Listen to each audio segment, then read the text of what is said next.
अब तक के सबसे बड़े बैंक घोटाले। एबीजी शिपयार्ड कंपनी द्वारा 23,000 करोड़ का बैंक फ्रॉड करने के मामले में भाजपा की पूर्व केंद्रीय मंत्री मेनका गांधी ने न्याय प्रक्रिया पर ही सवाल खड़ा कर दिया है। उन्होंने इस बैंक फ्रॉड को लेकर कहा है कि वो लोग अभी तक घूम फिर रहे हैं, आज़ाद हैं और हमारे गांव में एक लड़का है, उसकी आरसी कटी है क्योंकि उसने 15,000 रुपये बिजली का बिल नहीं दिया।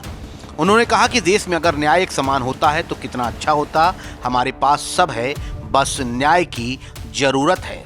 उन्होंने ये बयान ऐसे वक्त में दिया जब समूचा विपक्ष भाजपा सरकार पर इस घोटाले को लेकर लगातार हमलावर है।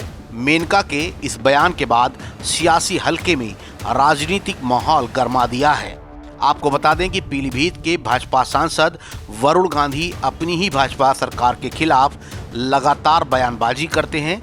ऐसा पहली बार है कि जब उनकी मां मेनका गांधी ने कम शब्दों में ही सही लेकिन अपनी सरकार के खिलाफ मुंह खोला है। लेकिन वो लोग अभी तक घूम फिर रहे हैं, हाँ, आज़ाद हैं जी। और वो जो हमारे गांव में एक लड़का है, उसका आरसी कटा है क्योंकि उसने 15,000 रुपये का बिजली का बिल नहीं दिया जी।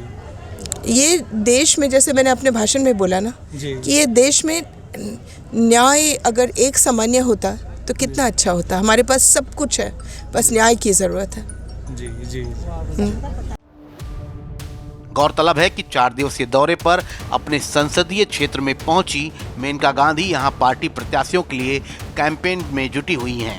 इस क्रम में वो आज इसौली क्षेत्र में पहुंची थी, जहां मीडिया से बातचीत करते हुए मेनका गांधी ने 2 चरण के हुए चुनाव पर कहा कि हम लोग सब मेहनत कर रहे हैं लेकिन मुझे अभी स्पष्ट नज़र नहीं आ रहा, लेकिन लगता है कि हम लोग जीत जाएंगे क्योंकि जितने संगठन बीजेपी के पास हैं शायद ही किसी और के पास हों, और संगठन अगर मन लगा ले तो कोई हरा ही नहीं सकता।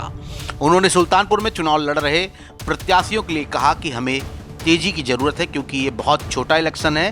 फिर नेतृत्व पर सवाल को उठाते हुए उन्होंने कहा कि टिकट भी बटे तो आखिरी दिन, बहुत तेज़ी की ज़रूरत है। अभी वो तेज़ी आई नहीं लेकिन आ जाएगी, अभी 10 दिन बाकी है। वहीं उन्होंने कार्यकर्ताओं को नसीहत देते हुए कहा कि वो लोग मदद करें। हम लोग सब मेहनत कर रहे हैं, मुझे अभी तक कोई स्पष्ट चीज़ नज़र नहीं आ रही, लेकिन लगता है कि हम लोग जीत जाएंगे जी।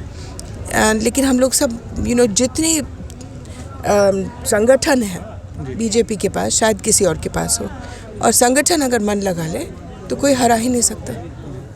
अभी सुल्तानपुर में आप पिछले 4 दिनों से दौरा कर रही हैं, अपने 5 विधानसभाओं में आपने अपने प्रत्याशियों का प्रचार किया, तो यहाँ अभी क्या ज़रूरत है? मतलब कुछ है, कमी है अभी कुछ प्रचार में, या जो प्रत्याशियों के जो प्रयास हैं मतदाताओं से संपर्क करने के, तो क्या अभी किस बात की ज़रूरत है कि हमें तेज़ी की ज़रूरत है? ये बहुत छोटा इलेक्शन है जी, क्योंकि टिकट भी तो बटे आखिरी दिन पर जी, तो ये कम दिनों का इलेक्शन है। हम लोग ऐसे बहुत तेज़ी की ज़रूरत है, अभी वो तेज़ी आई नहीं है लेकिन आ जाएगी, 10 दिन बाकी हैं। कार्यकर्ताओं के लिए क्या संदेश है? मेहनत करें जी, बस। सुल्तानपुर से नाव 44 के लिए सरफराज अहमद की रिपोर्ट। सुल्तानपुर और अमेठी की सबसे पहले और सबसे तेज